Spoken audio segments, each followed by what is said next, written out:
All right, you guys, welcome back to From Foster to Blank. I have the David with me. He is a former foster youth and a strong voice for advocacy in our community. And I'm so excited to have the honor to speak with him. We're going to first jump in and talk about what do you do? Oh my gosh, in which category? At the All gym, of at it, work? Tell me more. all of it. Tell us what you do in life, at work. Sure. Give me some gym workouts to try. I am Uh, struggling. Half the battle is showing up. So, That part. I'll tell you what I do professionally. I lead corporate Yeah. social responsibility, or as Amazon calls it, community engagement for a part of Ooh. the country. I've been there for about 2.25 years. And before that, I did the same job at the Walt Disney Company for more than a decade. And that at Amazon is really about how do we show up in the community? How do we give back in any number Mm. of ways? Personally, I do yoga, I do coffee. I do a lot of things. I just, I love it. category is. And then in my advocacy space, I've really honed in and narrowed down into two major areas, which are the foster dorm project that I'm working on, and then Ooh, also yes.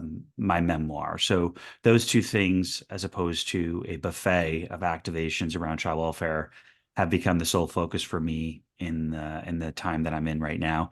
And then finally, what do? I do fatherhood. I'm a proud father of a new baby, and he is occupying all of my energy, Oh, time, and yeah. attention for the Oh, foreseeable future. But that those are all the what do I do's. Hopefully, I've addressed that question. yes, I love it. Okay, let's the foster dorm project. So I was a former foster youth and I was homeless. I did attend community college and there were no dorms. And then I went online for school, no dorms. So can you explain what the foster dorm project is and just speak life into it? Because I want to hear all the things you're working on with that. Sure. So I wrote my memoir, which I'm sure we'll get to, but the concrete ideas of the memoir are laid out in the afterword about what we might be able to do to truly transform this foster care system of ours. One of Mm, which is the acknowledgement that over half of the homeless in America were in foster care. And currently, 50%. yeah, and Mm-hmm. currently more than a third in California, at least right now, are former foster kids between 16 and 24. So Yes. essentially, we have a pipeline right to the street, and I don't think Yes. that's the intent of anybody.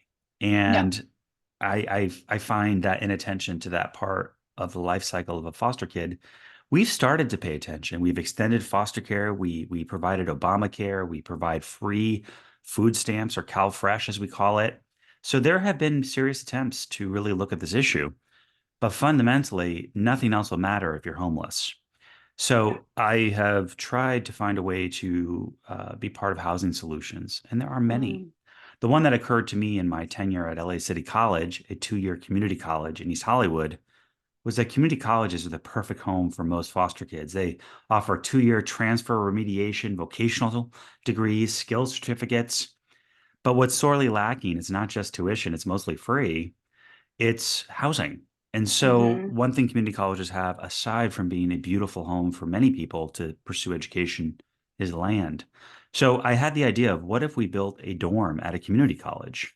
This is Mm. not a shelter. This is not a place for you to figure your stuff out but not go to school. It is a dorm. Community colleges are not, a housing development. So, this would have to be Mm. tied to their intrinsic mission. And having taught at a community college and worked as a foundation director, I knew that the spirit and mission would just be beautifully aligned. So I've been working for more than a decade to try and get Mm. that idea into Yeah. a brick and mortar, if you will. And we've Yeah. made great strides here in the LA Community College District. And just finally, I'll say two or three of these in the state, maybe 10 across the country. And we've ended the pipeline of foster care to Mm. homelessness. It is not a mystery. We don't have to figure out or do a study. Is it the solution for every foster kid? No. But over 50% of foster kids will graduate high school. What if every single one of them was guaranteed housing? And then all of a sudden, you could focus more narrowly into those youth that need more support in different ways. Yes. Oh. So let's build the buildings, y'all. Okay, so pause. You're the guy behind this. So I heard about this. So just a little background. I finished my PhD, did my research on community colleges because that's where I started in my educational journey. So it's close to home. Community college support programs for foster youth and how their best practices of how they work with foster youth. And someone was like, Denisha, we're doing it. And I was like, what? Because when I was in community college, I was homeless. I lived in my car Mhm. for a full year. I parked down the street from the school at a parking lot with like Albertsons and Starbucks, and I'd use their Mhm. Wi-Fi, and I would stay there, and then I'd go to school the next day. Nobody knew. And it is one of the hardest things to explain to people that community colleges don't have dorms. They just don't. And it is, that's where almost all foster youth go first. Is that they do go to the community college. If they finish there, then they might transfer, but only 3% of the nation, not sorry, 3% of foster youth are graduating from a associate's or a bachelor's in the foster care world. Only 3%. And if you look at it state by state, it's going to vary, but nationally, that is the number, 3%. And most of the issues that foster youth face is emotional support, financial support, and academic support. So one of the rooted things that when I was talking to all of these support staff, they said the biggest issue that kids are having, these young adults, they're not kids, young adults are having is homes, housing. COVID was detrimental to so many foster youth because they lost their housing or their room because people are like, COVID's existing, get out, get out, get out. And then they lost their housing. So to hear that people, like you said, it's like there is a crisis happening and we don't need research on it. We just look at it and say, this is the reality. And there are so many people out there fighting for it. And then there is sometimes where we get offended when we hear it because it's the intent. Our intent is so good to try to help. But we, like you said, it's just taking forever. Like we don't need to take forever. But there's the reality of so many of the homeless population has experienced some time in the foster care system, and it's 50% right now is what they, when they've surveyed homeless groups, they're like 50% of you have done this, and it is a pipeline. And I know, like, so when I heard about this, I like cried because I was just like, oh, thank God, like someone understands the issue that you're graduating high school, you can't afford a 4 year, so you go to the community college route, but you're still facing barriers that people don't understand. And it's just, well, you're just not trying. Sure. And it's so hard because when I've shared a couple times about that on social media, and people are like, oh, you had a car but you couldn't get a home, and I'm like, let's look at the math. Let's math here. I can get a $2,000 car, but it's harder to find a consistent place to live. And if that's taken out of the equation of being a barrier, how much more could I focus on school as a foster youth? So much more. That's the answer. But I think some people, they don't know how to support something like this. So if someone's listening and they go, wow, David, I want to get in on this to help, what would be your direction for them to help with the dorms project? Don't. Um, it's like going to a bank and trying to buy shoes. Instead of trying to hook your wagon onto my idea or this idea, what is your superpower? What is the Mm, resource that you have as an individual? It, is it to advocate for this? Maybe it is. But don't get hooked up on any one thing. What I find sometimes is mm, putting volunteers to work is more work than actually getting the work done. So first and foremost, ask yourself, do I have something to contribute to this project? Do I have money? Do I have mm. connections? Do I have time? Do I have expertise? I know every listener has the passion. So ask yourself what that Oh, is. And if you love decide to that. still be involved in this and say, hey, I still want to advocate for this, my resource is passion, great. Then start showing up at your board meetings for your community college and say, hey, have you Mm, looked at the example of LA Community College District or other schools that might have done this, for instance? And then start hounding, or I'm sorry, advocating. But I think sometimes we hook on to the bright and shiny thing, ignoring what our superpower is. My superpower may be, for example, marketing. And I may say, hey, I want to help put together a one sheet on this project that, the other advocates can use. Or, hey, my superpower is you name it. So what I ask folks to mm, do is, make sure you ground yourself and whatever it is that you think you can best contribute. And if it's towards this idea, great, then go do it. But first, just ask mm. yourself that question. If you can't play the piano and you sell tickets to a concert that's a piano concert that you're supposed to perform at, it's going to be rather awkward. So what can you Mm, do? What can you do? I don't know, but every individual will answer that question. And if it's this, great. okay. I fully support it. I love that because most people are like, get on with me, come on board with me. And here's what, and I think this is what you're saying. So please correct me if I'm wrong. Passion can burn out, and then we're just kind of there versus our superpower is going to keep us going for because it's the right motivation. We have the motivation to say like I can bring this to the table and I'm good at it. Let me keep going with this to help where I can. You're not saying no, don't advocate at all for foster youth, but what you're saying is that might not be your superpower, but we don't want you just to come in and be like, yeah, I got this. And because we see people fizzle out a lot where they're like, I'm going to get onto your project and that person's project and this, and then they don't do that one thing that they could do really well, really well. Hmm. So that to me, like not a lot of people will say that. And that's I think hard truth because it's like someone's gonna be like, but I want to. And it's like, look, if that's your superpower, go for it. If that is what you bring well to the table, do it well. But I've watched a lot of people come into the arena and then they leave. And they're Hmm. like, well, we never did anything. It was too hard. And it's like that is part of this journey, unfortunately, is that it is hard. It's I'm sure how long did you say it's taken so far just to get to this part? About 13 years. Okay, so if I were to come in now and be like, "Hey, David, I'm going to help you," you're going to be like, "Hold on."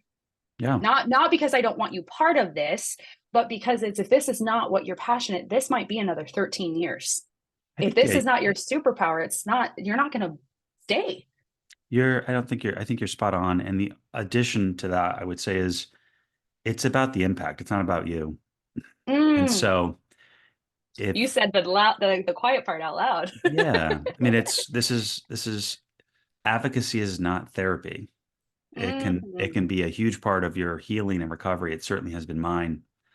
But I'm working on this project not because it makes me feel great, but because in my mind, I truly believe that every foster kid should have a day and place to Mm, live when they emancipate. yes. And if I can advance 50%, then I'm going to do it. But it's about the Yeah. impact. And so Oh, yeah. that would be my additional caveat to your articulation is just, and remember, check your Yeah. ego out the door. Sometimes if you think you're a hindrance as opposed to a help, is that what you want to do for other foster youth? No. So Yeah. step back, look in the mirror, and make the decision based on those two things we've talked about already. Absolutely. And I feel like we can tell as a foster youth if you're really there for us or not. And there are times when people have come along in my own journey that I'm like, and I, like it feels icky, where they're just like, I'm here to help you. And I'm like, why? Like, why are you here? And then there's other people who genuinely were like, I have this resource that you would benefit from. And it was helpful versus the other way, it becomes hurtful because they come in with an ego and it only lasts and like it's like a honeymoon phase where it only lasts a couple months and then they're like, oh, like people let me live with them. And it was like, oh no, you're at oh, you actually are staying. And I'm like, you said I had a place to stay. And they're just like, you gotta go. Like I thought this would be like a week. And I'm like, we talked about this being a couple months. And that's where it's like you gotta check your ego when you say, I want to help. Because it can we can get behind the passion of somebody else, but we can get lost in that and do it for the wrong reason. And then it hurts a foster youth who especially who's already been hurt in so many different areas and then being emancipated and then being on your own. Like you're not looking for someone to just come in and help for a short period of time. You really need that longevity of help, and that doesn't happen when our ego gets in the way. Mm. I love that. Okay, so if you were to define success, how would you define that for yourself? Uh, Success in different categories. I think you'd have to narrow it down. And so for myself, what is my success? My success is getting through my to-do list. My success is my son making it through a day, well fed, cared for, and not having dropped the poor thing because I'm so new at fatherhood. Success is getting through my It's a workout at very the big gym. scare. Yeah. I think sometimes we put up in our minds these long-term goals, but we have to nourish ourselves in the daily successes that we have in order to Mm. kind of achieve bigger ones. So, Oh, I love that. um, if I were to just judge on this, for example, the foster dorm after more than a decade, it wouldn't feel very successful. But I Mm. realize I've been part of a coalition and a group, and I've chipped away and I've made progress. So I think we have to nourish ourselves in the day to day as well as the long term. Yes. Um, I think all of our existence as foster Mm, alum is an act of protest. And in that, I believe success.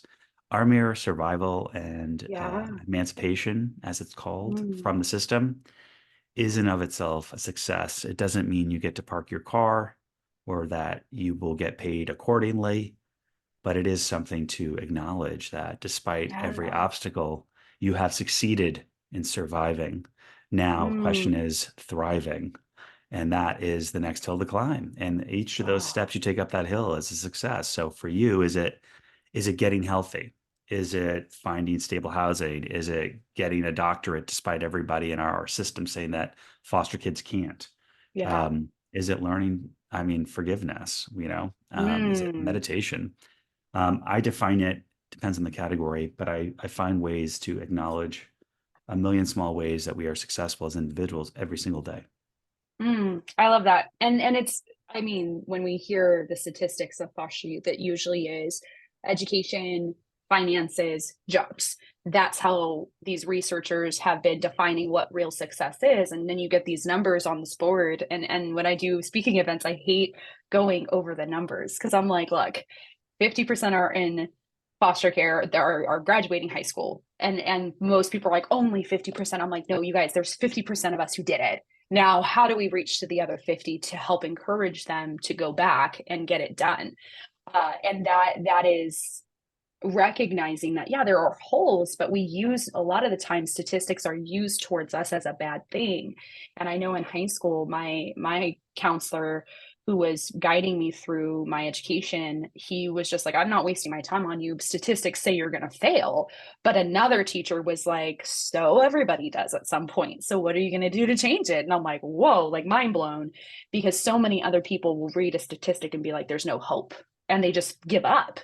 So you're saying it's like, look, if we can look at every single day, every single moment and say, this is a success for me getting through my to-do list, not dropping my kid because it does happen sometimes and it's they're squirmy and they're small and we're big and it does happen. Sorry to break it to people who don't think it does. Um, Especially when they start moving and crawling, they're gonna fall. But it's like, are we willing to say that was a win versus maybe not a success? But I had a college professor say for him, success was being able to look at his choices and be happy about those choices in 10 years. Not where he was at physically or financially, but was he happy with those choices he made along the way? And that was a game changer for me at 19, hearing that. And every day I would wake up and be like, okay, Mr. Clark asked that question. It's time to ask myself, like, am I happy with my choices today? And if I can't say yes, I'll be happy with that, I'm not going to make it. Um, are you sneezing? Okay. Um, I'm so awkward. I draw attention to things. I'm so sorry. But it's really good. It's good to be reminded of like the little choices, the gym, the mental health, the healing, those things I think we lose so much with foster care because most of the time it's forced counseling. And so we're just like, well, we can't see healing. Like it's hard to measure healing. It's hard to measure success sometimes too when we're only putting it up against money and things. But it's like, how have you grown in the last 2 days, 3 days, month, Sure. week, year? And I love that. Okay, so if you were to give advice, if they wanted to go and find their superpower to figure out what they want to do with advocacy or being a parent or writing a memoir, what advice would you give to someone that would be listening? I give three pieces of advice to foster youth that I mentor, and I've mentored many, and they are thus: one, and these are not in order of importance. One, contacts. Right now, decide what system you're going to use to manage your contacts, individuals or organizations that you interact with, and then make sure you curate those contacts and nourish them. It doesn't mean you're going to be best friends with folks in your Mm, in your contact list, but it's not simply good enough to be passive and look through Google by search. You really have to get aggressive with it. And over 80% of jobs are got through contacts. If someone were to ask me right mm, now, do you know someone at X company? There's a job posting, I could go in and look. Or if I want Mm, to get my book published or acknowledged by a magazine, I can figure out if I know someone at the parent company that owns the magazine. It's not just about taking, but it's also giving, and folks have you in theirs. But I think many foster mm, youth don't understand the value. And I wish I had yeah. learned that much earlier in my life. Yes. Contacts are super important in maintaining that, not in authenticity or thinking you're going to talk to 1,000 people a month, but just maintaining the contacts. Second, Mhm. time. You know, when I work with foster youth, ask them to keep a journal of every 15 minutes what they're doing, pooping, video Mhm. games, eating, sleeping, social media. And I can tell pretty quickly when people lie. And I then take that and I put it into spreadsheets or bar graphs and I show them. And the thing that I show them more than not is that we typically waste most of our days. And it's fine to relax, but is it a choice or are you sleepwalking? And if Mm. you want to achieve whatever your goal is, then you have to decide how you're going to allocate your time. And the reality is, most of us don't. We kind of just take things as Yeah. they come up, especially in this new era that we're well situated in social media or email or whatever. So Yeah. covet your time. It's the one resource that endless people and things will try and take from you. And sometimes you are your own worst thief. So Mm. wake up and schedule as you see fit to achieve whatever it is you want to achieve. And then finally, I quite often will mentor, be speaking with kids, young girls or kids of color, and I'm a Mm. cisgendered white guy. And so one Mm. thing I just say is, as a queer person, I can have sympathy, but I can't ever have lived in any of those shoes. But the world has prejudged you. You walk into every room facing sexism and racism in a way that I never will. And Mm. what you have the ability to do is to be angry about that. Yeah. Absolutely.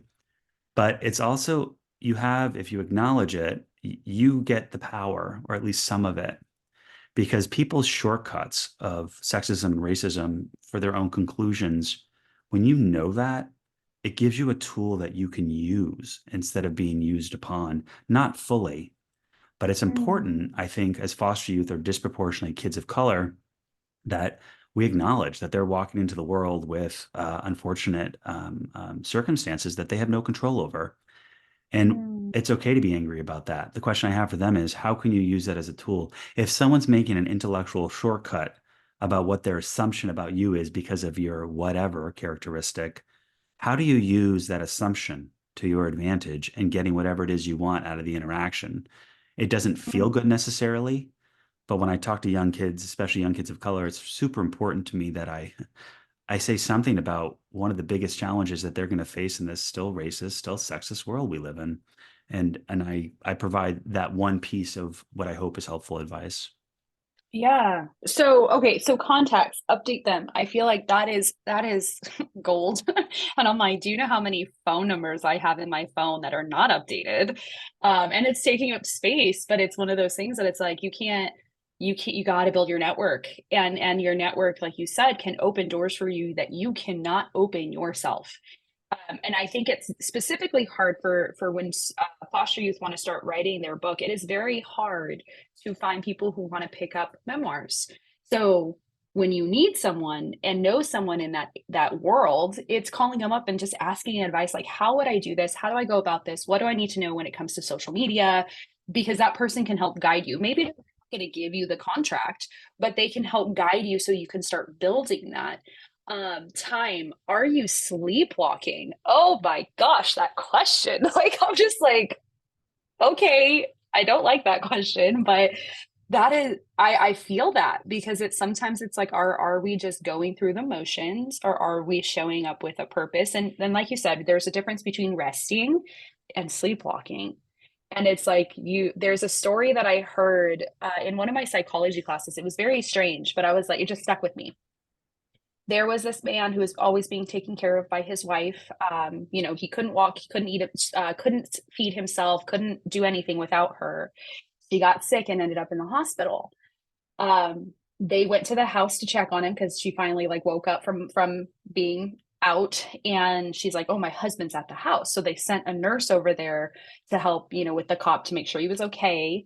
And they start talking to him, and all of a sudden, they're like, oh, hey, your wife sent us, she's in the hospital, she's okay. And uh, he said something, he's like, oh, I was just with my kids. And they were like, oh my gosh, how many kids? 3 kids, oh, grandbabies. And he was just there, he's doing totally fine. They went back to her and was like, oh, he was hanging out with your kids. And she goes, we don't have kids. And he had, in his sleepwalking mind, because of her always taking care of him, he created a whole story in his mind. And then when he finally was not under her care, he had created this whole world that did not exist. And so sometimes, I mean, that's an extreme, but I think there's moments that we can create in our head of how something should look, but we're not there. And then we're really disappointed that we're not there. We think it should come easy, or we think it might come easy, and we realize there's so much work behind it, then we give up. And that's like, that always just kind of stuck with me, is like, are you sleepwalking? Are you really living your life, or are you pretending? And I think social media can play a part into that pretending. But then when we really ask that question, is where's our time going, and are we being intentional with it? That can hurt our feelings. Because I don't want to just respond to situations. And I think when you said that, I thought of like how many times we're in a situation that we just respond to versus critically be able to think through to make a better decision. And then using it as a tool and taking your power back, even when you are judged. People will judge you. People will tell you, well, that didn't really happen in your story. You're not really as far off as you think you are. Like, get over yourself. So what? Foster care happened. So what? You're black, white, girl, boy, you're this, that, whatever. Like, it's all up to you. But it's like, you can take your power back and just say, like, where are the holes that I can fill because I'm paying attention? Like, where can I use this to take my power back, versus it being like, well, I'm not even going to try because I'm a white woman who went through foster care. Why bother? It's like, no, no, no. Like, we all have a purpose here. And that's what I'm hearing you say, is we have a purpose, and we could take back that. We could use it as a tool and say, I'm not going to let your prejudice, your racism, your sexism hurt me. It does, but I'm not going to let this impact me the way that you think it will. And I'm going to keep going. I'm going to overcome that. And that's hard. That's a harder one, I feel like, because, huh? You're muted, friend. That that is the harder one. And Yeah, I'm like, that one's a deeper one. it's a deeper Um, one, but it's the start, not the final yeah. answer. Because again, I go to I don't have any idea of your ethnic background, and it's not my place, but you're a woman in the world. And I think about the privilege I have as just a dude. And Mm, I challenge myself to think, if I'm giving advice to someone who is going to walk into a machete of sexism, I'd be remiss if one of my three pieces of advice wasn't the obvious thing, which is, you are facing something.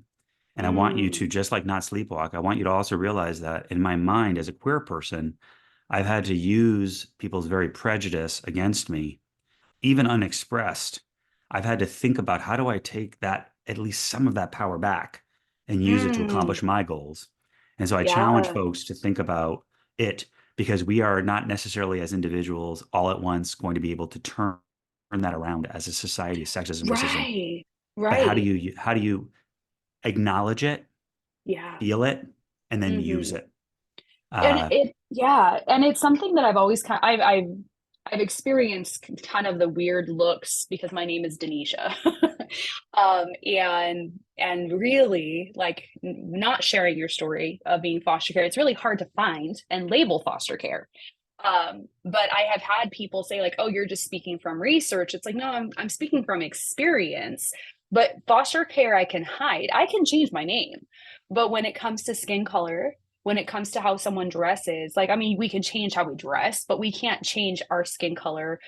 We can't change how our physical appearance looks here in our face unless we do a ton of crazy things to change it. and being able to say, you know what, I'm not going to change how I physically, my skin color or how my face looks to appease someone so that they'll take me seriously. I'm just going to be me and I'm going to show up differently. I feel like there are some of the things that, like, just looking back, like thinking back on situations where people did be like, oh, you're a woman, you don't belong here, like literally verbatim said that, like, get out of this environment, you don't belong here, you would do better over here. I wouldn't have been like, oh my God, they said that to me. I would have been like, that is exactly why I'm here, is to change this. I would have shown up different if someone was just honest and saying, like, hey, you're going to experience this. And I don't think everything's like, oh, it's a man's world, but it's just there are certain environments that just don't like strong people. It doesn't matter what your gender or your race is. They just don't like strong people. They get scared. And that's where it's like, you have to ask your, are they scared of what you bring to the table? Let's not worry about fighting with them. Let's worry about shining. That's what we got to worry about. And that, like, it just makes me go, oh, that's what it was. I wish I knew this because that's not how it was told. And I like that question. Is there anything else you would like to say? No, I'm check out of advice. Okay. Okay. So you're working on your memoir. Is that already out or is it coming out? It is out. It's been out for over a year. It's a bestseller, and Oh, very I love proud it. of the Okay. success it has had, and That's a big deal.